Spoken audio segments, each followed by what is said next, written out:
remember the first and the last time I went camping. I was 10 years old. We spent the whole day pitching our tent and making campfires. Me, my mom, my dad, and my 2 little brothers. We spent hours looking for a spot that met my parents' specifications, leveled ground and surrounded by trees, before the laborious task of setting up tents began. We then spent the remaining hours trying to figure out how to make dinner using campfire. Bored out of our minds, lights off our cell phones, we devised a game. One of us would go out and make screaming sounds like they were being attacked, and the most believable screamer of us would win. It seemed like the perfect little game for our little family. I was billed to go first. I wish I never did. 3, 2, 1. I was sent out. I walked as far as I dared. It was cold. I didn't want to lose my way. Plus, despite everything, I was a little scared of the woods. I screamed loudly and unconvincingly. I was fooling no one, least of all myself. Even my dad, a professional worrywart, told me, "You're gonna have to try better than that, honey," to the general amusement of my family. Even I chuckled. It seemed the perfect comedy relief we needed. After a long period of fake screaming and running around, I got tired. I decided to head inside and call it a night, when I heard a strange rustle behind me. I turned and met one of the eeriest scenes I've seen in my entire life. A pair of eyes staring at me from the darkness, unblinking. I stared transfixed at the pair of eyes, forgetting to scream. I stared at the unknown person. Those eyes didn't seem very welcoming. They seemed very hostile, like I'd somehow offended this person. They seemed like they were out to get me. The assailant stepped out of the shade, and I saw the outline of the person in full view of the moonlight for the first time. He was a man with shaggy long hair and a thin, unkempt beard. In his hand, he was holding an axe. I screamed in true fear this time as I made a run to our tent. In my haste, I didn't even notice if he was following. The sound of my screams filled my ears, and the beat of my pounding heart was so loud in my ears that I didn't hear anything else. I staggered into the tent, exhausted, relieved, and scared all at the same time, and told my parents what had just happened. They initially didn't want to believe, but when they saw that I was trembling, white as a sheet of paper, they decided to. We slept that night with the lights on, and my parents slept with one eye open. I didn't sleep at all. The next morning, my father went out with a gun to check out the veracity of my claim and see if my man in the woods, as my brother called it, was still there. He came back silent. Hoisting a dead deer on his hand, he claimed he found outside our tent's perimeter.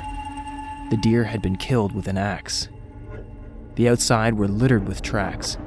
We packed and sped off home after. I have never gone camping ever since.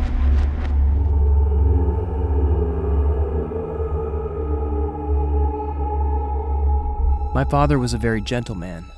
From childhood till the time I grew up, I always knew him as a smiling big man. Even after his divorce with my mom, I could always count on him to cheer me up with his night calls after a rough day. I loved our weekend trips and cozy father and daughter dinners, and so when my mother passed away in a car accident and got custody of me, I had no problem with that. It was good news to me, until the sleepwalking began. One night, I heard something mumbling and moving outside my door. At first I was scared, but then I remembered my dad sleepwalked a lot. It was one of his annoying little traits that my mother hated and that I found really weird. My room was on the upper floor, close to the bathroom and toilet with a beauty mirror. I turned around and tried to go back to sleep, assuming he wanted to take a midnight piss or something. What I heard next chilled me. I heard my father mumbling, "I know you killed her.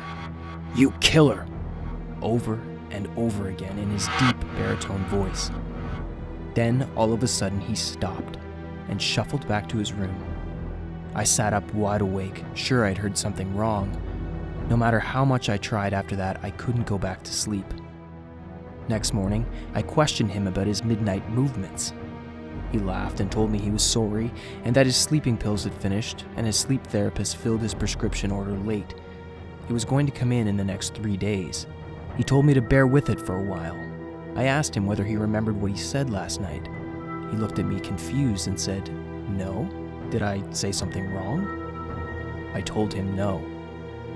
The next night, he went by the corridor again. What little sleep I've had before was instantly snatched away. I heard him mumbling in that same strange monotone. All that strange thumping around, sounding like an episode straight out of Walking Dead. I watched as his shadow blocked the crack of light on my doorstep outside, the light from the corridor I left on since my mother passed. After a moment, he moved, still mumbling in a tone too low for me to catch with my ears. A short while later, he stopped and his voice increased audibly. What he said next was even more chilling than the first time. "I know, and now she knows. Now she knows you killed her. They're coming to get you, you killer!" All of my 14-year-old blood froze in my veins. I wanted to work up the courage to go see who my father was talking to, but I couldn't stand. It took all the effort I had to merely breathe. Who was my father talking to? In the morning, he seemed perfectly normal. I asked him if he was all right. He smiled at me and said, yes, he was, just a bit tired. Said that he hadn't been getting enough sleep. I could testify to that. I wasn't either. The third night, I didn't even pretend to close my eyes. The moment we went to bed, I had my ears glued to the door, hoping to completely resolve the matter this time.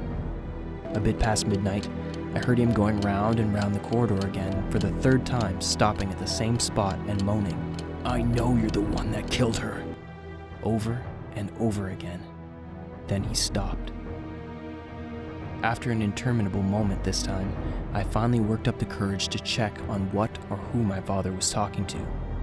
I opened the door by a crack, and it turned out my father had been talking to the beauty mirror on the wall all this while. The next day, my father got his sleeping pills. He has never missed this prescription after that time and has stopped sleepwalking ever since. I never told him about this. I never will.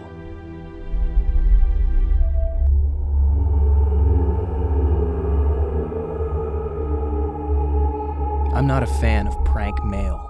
I think they're overrated, immature, and I've never really considered them to be anything reasonable or be anything remotely serious. So when I got a very strange letter, I obviously considered it a waste of time. Little did I know, it would change my life. One morning, I checked my mailbox to see if anything good was through for me that day. I saw the usual oddities, payments and bills, and one very strange envelope. It was a black envelope with florid patterns and strange designs I've never seen before. Whoever sent me this must be pretty wealthy to waste money on such a fancy envelope, I thought. I tore it open and read what was inside. I wish I never did. Inside was a single letter written in standard prank font and close-spaced letters saying, "Choose now who should die amongst the two." And put beneath it were two strange names I'd never seen or heard of in my life. I do not remember their names. I worked in marketing and sales, so I deal with a lot of strange names. And while customers may stress the living hell out of me, I certainly didn't wish any of them dead. It all looked like a sick teenager prank to me, especially with the dramatic ending, "Ignore this and someone you love will pay the price. You will never have another chance like this again." Naturally, I put this mail in my trash bin, disappointed and disgusted at the waste of a good envelope and paper. I didn't even note whether the letter had an address. Till today, I wish I did. Naturally, I drove off to work where I had a stressful day in my sales and marketing division. By the time I got home that night, the prank mail was all out of my mind. And so it was. Until the next morning at 4:02 a.m. I got a call from my 67-year-old mother that my father had a heart attack. I stood up wide awake thinking to myself that this can't be happening. My mother was near hysterical, so I told her to calm down, call the ambulance, and that I would be there right away. I dressed in a hurry, grabbed my jacket, my car keys, and headed out to the hospital where my father was. The memory of the letter crossed my head unbidden, but I banished it away. All that mattered now was that I got to the hospital and my father got out safe.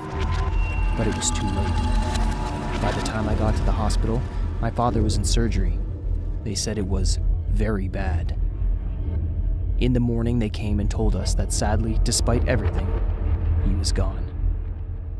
My mother delved into tears, I drove her home and stayed with her while we made funeral arrangements. After the whole escapade, I finally returned back home. I cleared the room, cleaned the dust, and checked the mailbox where there was another florid patterned envelope waiting for me. It contained a single letter. There was no address this time. In it were just 2 words. Told you. I have not heard from them ever since.